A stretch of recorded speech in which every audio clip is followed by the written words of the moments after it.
What up YouTube, this is your boy Like and one half of Enduro, and I'm come here with an LBC and a breakdown combined together, do my thoughts about the direct.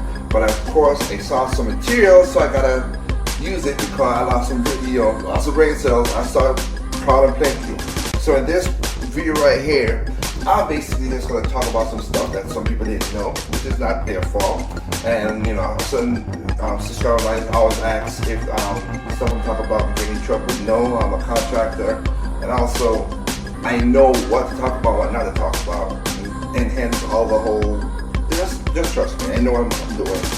And second of all, you know, some of these videos I'm talking about in a way I don't subscribe to these people no more. I don't watch these people no more. It's just that people I follow, have them in the feed, and when they ask a question and I see the video, then I see the video to see what they commented on, because sometimes they comments like what this person talking about, and I'm like, oh okay, that's what this person talking about. So first and foremost, the direct. Now, people are taking gaming a little too serious for me. If you are a gamer that takes it serious, I'm sorry, I can't take it as serious as you. If that's what you want to do, go right ahead. But I don't take gaming seriously. Like I said, I saw a video of a person said, let's pray. I'm sorry, I'm not praying for no video games. It's a form of entertainment. Again, I buy it, I don't buy it. That's my basic, one of my things are basically buy it, don't buy it. You have the option. So, no. When it comes to directs, the only two, if I had to give a score on the direct that just happened, the score between 1 to 10, I give a score of 0. You know why I say that? Because I look at directs differently than maybe the majority of gamers.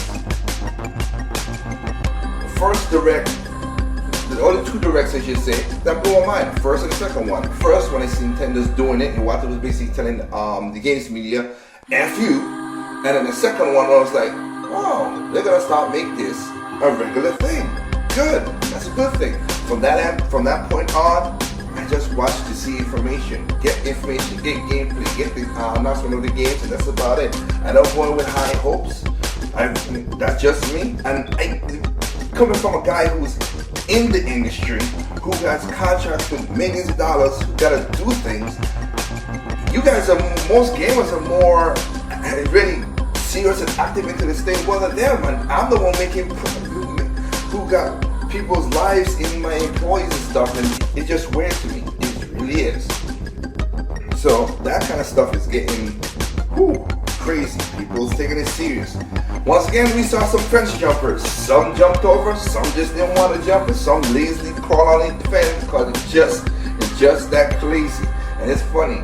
You know, one person, hey, you saw your child doing Nintendo news and Nintendo stuff, which is good. That's why, you know, a lot of people subscribe to you. Then they say after E3, you change your whole life, and now you're back on the wagon again. Make up your mind. And also, I make my content the way I feel like. Those who are subbing to me, thank you for subbing to me and listening to my opinions, and so of course most of my facts that I put out, because yeah, I did this channel just for fun and just to, you know, meet cool people. But nobody's gonna, if you don't like what I'm saying, again, I have a video about that. You can say, believe, unsub. I'm not forcing you to listen to what I'm gonna say. This is what it is. So, let's get down to some meat and potatoes. Twilight Princess HD. You know what? Happy that they did that. I'll admit my wrongness right here.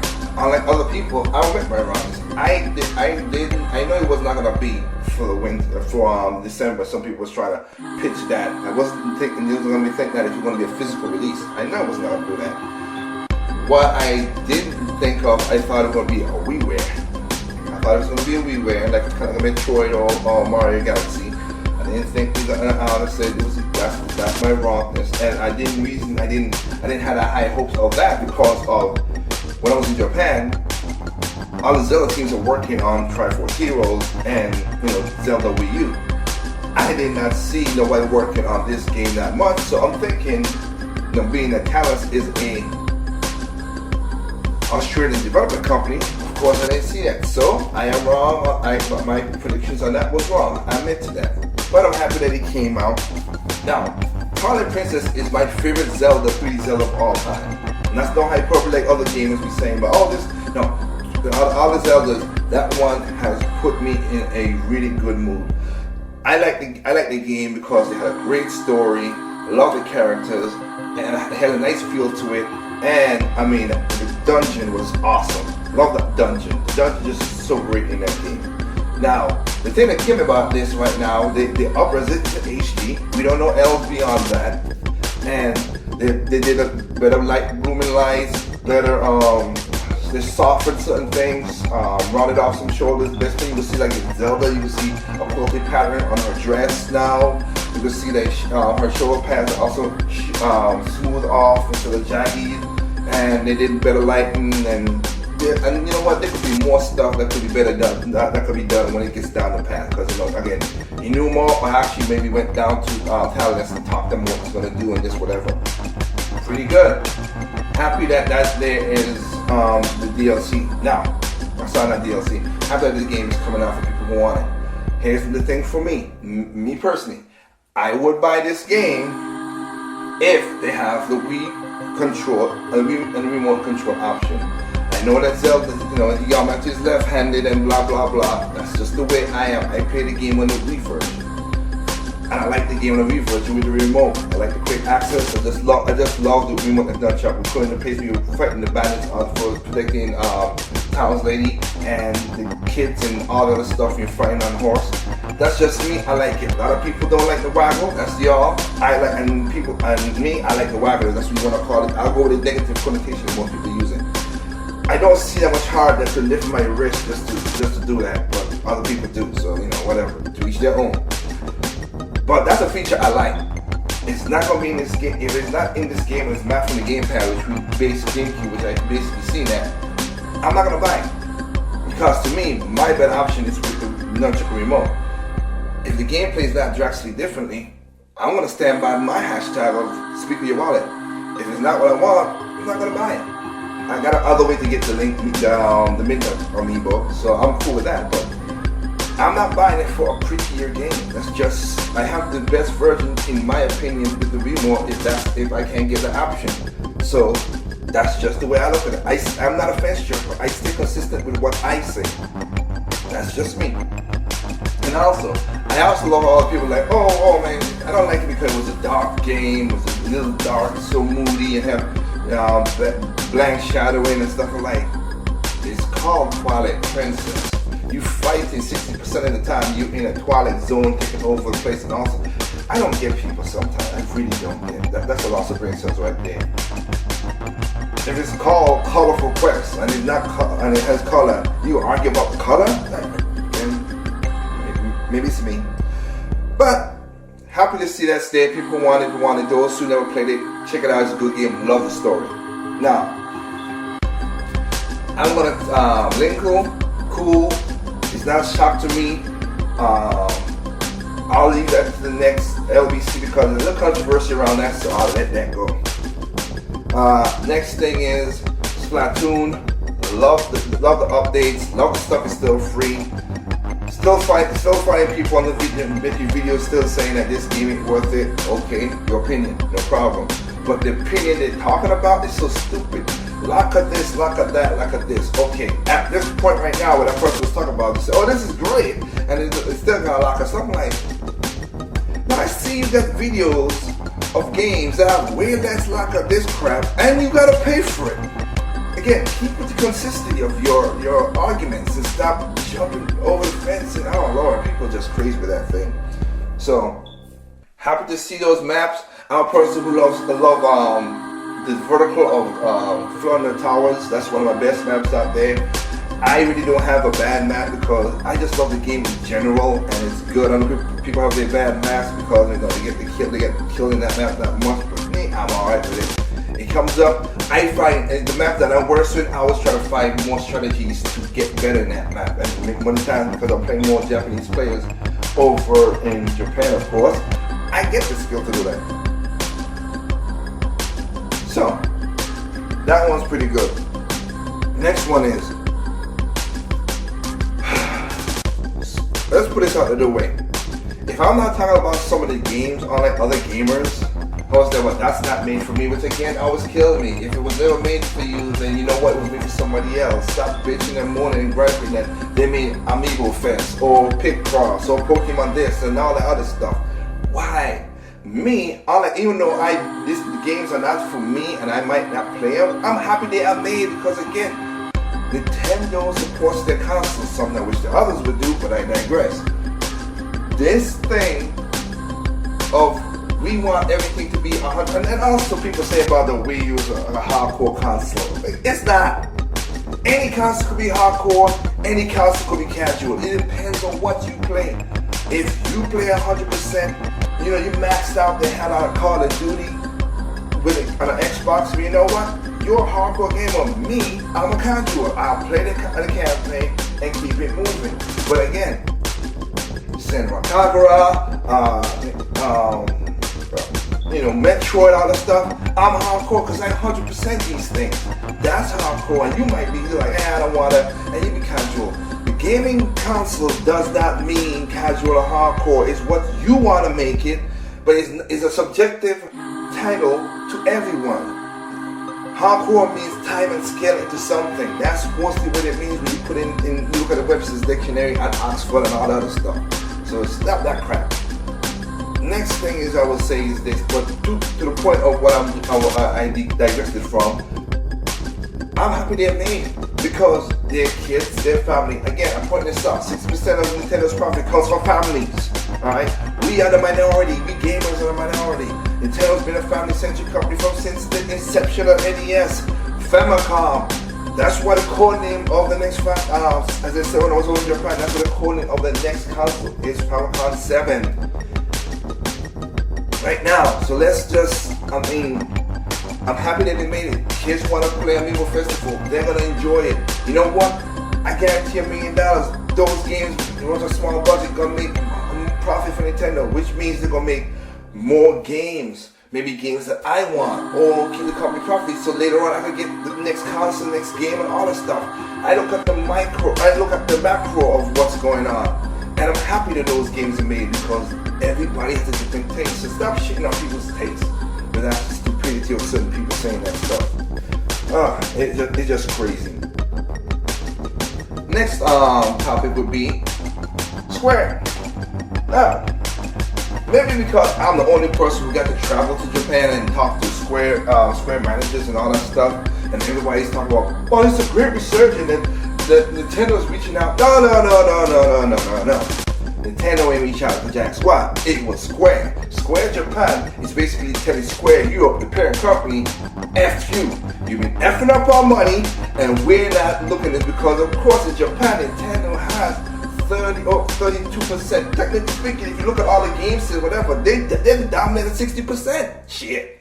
They're looking and seeing what everybody's going to buy. That's why I said in my video on Games and Cards and everything, the PS4 is not the dominant beats over here. PlayStation 3. That's why Sony want to tell the developers in Japan, hey, stop making games for PlayStation 3 and make it for the PlayStation 4. Some of them are PlayStation 4 and PlayStation 3, but most people buy that PlayStation 3. The Wii U is the 8th gen is the dominant force in Japan. It is what it is. And Square Japan is like, okay, the parent company is screwing us. We need to make some money. So they're basically saying, you know what, we're going back on our own ways. That's why I said that back when I went to Japan, way back in summer. That's why I'm saying what I'm saying, these stuff here. So Square Japan, when I was over there, and I get to play Final Fantasy 15 and everything, those guys are like, you know what, we're losing a lot of money. We're going through a downfall. We gotta get back our market up. So they went over there and talked to them. And of course, Klaus Strife in there. Klaus Strife was not from the ballot. Sakurai for the ballot. Sakurai asked people, Square if they want to talk, if they want it in there. So the next direct representation is coming in December. That's the ballot. Klaus Strife was not part of the ballot thing. He was kind of like, oh, Sakurai has a way to ask people to make their games good and just say, hey, can I use this person? Can I use that person? Can I use this person? Now, if Konami would be smart enough, they would just give Snake again and just have it be, because this has turned out to be one of the best Smash Brothers when it comes to roster of all time. And I'm liking it. But Square's stepping up. They're saying, hell, we're losing money. Let's put Dragon Quest 8, 7, Bravely Default, which is kind of funny that you still let Nintendo publish it. But again, whatever. All this stuff, they're going all in on the Japanese side. I'm happy. And I'm happy that they're putting it over so they'll get extra residuals out of it. Thank you. Now, Capcom said they want to talk to Nintendo as well, too. That's good. Hey, I didn't went to Capcom, but if I went to Capcom, I'd say, hey, you know what? You make a Testing of us Capcom too. That would be awesome, because that was an awesome game of the week. Make one of those again, or something like that, because those were great games, and you have the Monster Hunters and all the other stuff. So, Nintendo still stick forward with, you know what, if you want, you guys want to make games, bring it to us. If you don't want it, then you know what, we don't care for it. And I agree with them, because again, third party's been screwing them basically from since 6th generation, breaking contracts many times, which goes into Star Fox. Star Fox was never developed for the Wii. Everybody always talk about, no, it was not. It was developed for the Wii U to come out in the first year of the Wii U. Problem is though, I got a developer that wanted to work on a game, broke their contract, so of course, that's when Miyamoto stepped in like, what the hell, okay, this again, so that's where you heard of E3 saying that I'm looking for a party to make the game, because the game was basically the concept of the bosses and what's going on, whatever. That was already incorporated and ready to go. They just wanted something, but they wanted something, so they took the version that the other company talked about, and I'm not gonna call it out because again, it's just bad ethics to do that in that regard. They broke the contract in a not in a slimy way, but in a way that's just like, I don't, as a business person, you gotta be careful of. And because again, Ubisoft and EA and all of us so broke contracts too, whatever. But anyway, Platinum took it over. Basically, Platinum get Miyamoto's ideal setup was already there. Platinum put in their coding.